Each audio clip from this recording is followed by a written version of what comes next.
नमस्कार, मैं डॉक्टर कलीम अहमद, मनोचिकित्सक। आज बात करते हैं एक बहुत इम्पॉर्टेंट सब्जेक्ट के बारे में, नशे की लत के बारे में, एडिक्शंस के बारे में, जो समाज को घुन की तरह या दीमक की तरह लगातार खाया जा रहा है। और हमारी जो यंग जनरेशन है, युवा पीढ़ी है, किसी न किसी नशे में इन्वॉल्व होती जा रही है। पता तो यहाँ तक भी चल रहा है कि जो बहुत पढ़े लिखे लोग हैं वो भी आज अनायास किसी न किसी नशे में इन्वॉल्व होते जा रहे हैं। और बहुत बार शुरुआती दौर में वो उनके शौक़ की तरह शुरू होता है और बाद में वो ऐसे दलदल में फंस जाते हैं कि फिर उनसे निकलना उनके लिए मुश्किल होता है। बहुधा ये लोग ये भी नहीं जान पाते हैं कि एक बीमारी का स्वरूप ले चुका है जिसमें कि एक इलाज की ज़रूरत है। बहुत बार वो लोग अपने इलाज के लिए अपने तरीके से तमाम तरीके ढूंढते हैं कि कैसे छोड़ेंगे, कैसे पकड़ेंगे, कैसे इससे बाहर रहेंगे, लेकिन लगातार वो किसी न किसी तरीके वो कहते हैं कि धीरे धीरे छोड़ेंगे, कभी कहते हैं छोड़ देंगे, और लगातार उसमें दलदल में फंस जाते हैं। और आम तौर से देखा ये गया कि जितने नशे होते हैं उनके पीछे कोई न कोई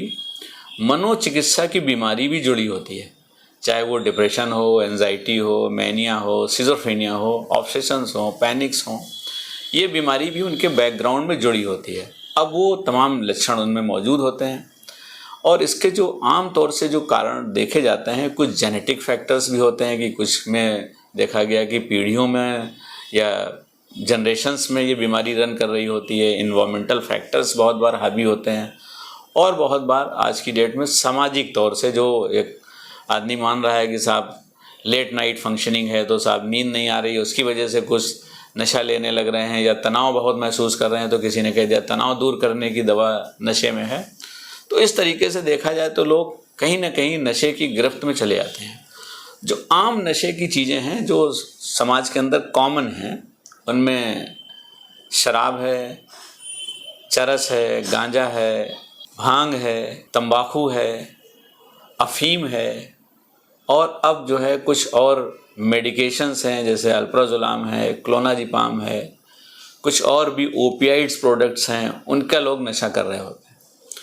आमतौर से इन नशों में दो तरीके के डिपेंडेंस देखे जाते हैं,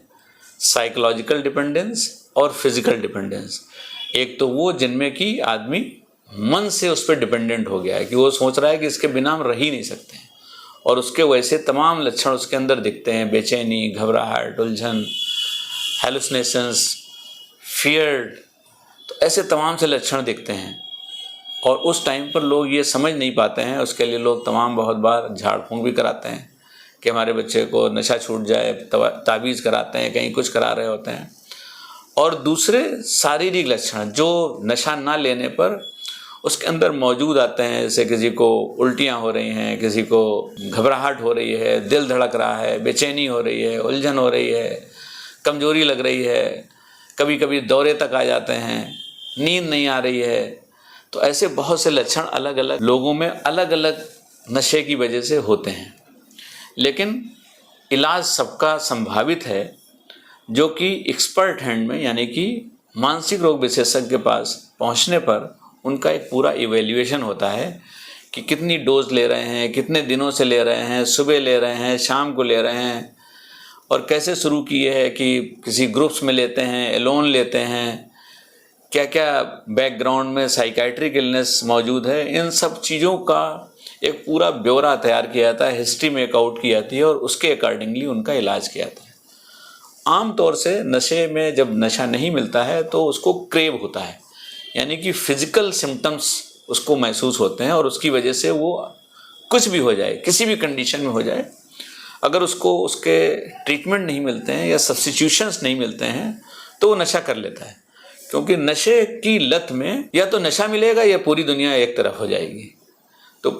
आमतौर से पूरी दुनिया एक तरफ हो जाए, लेकिन नशे का लती नशा ही प्राप्त करेगा, किसी भी तरह चोरी करे, मर्डर करे, क्राइम करे, जो आमतौर से न्यूज़ की स्टोरी बनती हैं कि उसने नशे की वजह से कोई क्राइम कर दिया, जो आजकल बहुत कॉमन भी दिख रहा है कि हमारी जो यंग जनरेशन है प्रोफेशनल कोर्सेस में है, उसके बाद भी उसको वहाँ पर ये नहीं मालूम होता हम कितने अच्छे कोर्स करने आए हैं,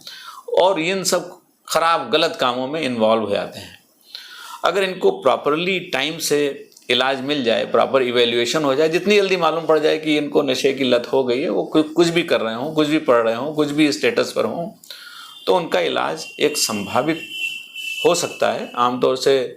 1-2 हफ्ते लोगों को हॉस्पिटलाइज करना पड़ता है, हॉस्पिटल में रखना पड़ता है, जब उनके विड्रॉल सिम्टम्स है, क्रेविंग्स होती है, उनको सबसाइड करने के लिए, जिससे कि उनका कॉन्फिडेंस मेक आउट हो जाए कि तुम बिना नशे के भी रह सकते हो। और उस टाइम पर उनकी फैमिली काउंसलिंग है, उनकी काउंसलिंग है, ऐसे कई स्टेप्स लिए जाते हैं, जिसके बाद ये मरीज़ भी एक सामान्य ज़िंदगी जीने लगते हैं। आमतौर से हॉस्पिटलाइजेशन के बाद कुछ लंबे टाइम तक इनको अंडर सुपरविजन भी रहना पड़ता है, जिससे कि वो दोबारा नशे की लत में ना जा पाएँ। ये देखा गया है कि जितने मरीज़ नशे के इलाज के लिए आते हैं, उनमें 2/3 मरीज़ अगले 6 महीने में दोबारा फिर नशा करने लगते हैं। और उस टाइम पर घर वालों या डॉक्टर की जिम्मेदारी ये होती है कि उनको ये बात बता दें कि ऐसा हो सकता है, तो ये निराश ना हो कि नशा नहीं छूटेगा, बल्कि उस टाइम जितनी जल्दी डॉक्टर के पास फिर पहुंच जाते हैं, तो ये चांसेस फिर अगली बार और कम होते आते हैं। और आम तौर से जब मरीज़ अगले 2 साल तक नशे से बाहर रहता है, तो उसकी आदत छूट जाती है। इसके लिए डॉक्टर अलग अलग नशे के कारणों में जाकर के उनके अलग अलग इलाज के तरीके देते हैं। इन बातों के साथ मैं अपनी बात ख़त्म करता हूँ और उम्मीद करता हूँ कि ये बात आपको पसंद आई होगी। अगर ये आपको अच्छा लगा हो तो इसको लाइक करें, शेयर करें, सब्सक्राइब करें, दूसरे लोगों की जो ज़रूरत है उनको बताएं और वो अपना इलाज प्रॉपरली ले लें। थैंक यू, धन्यवाद।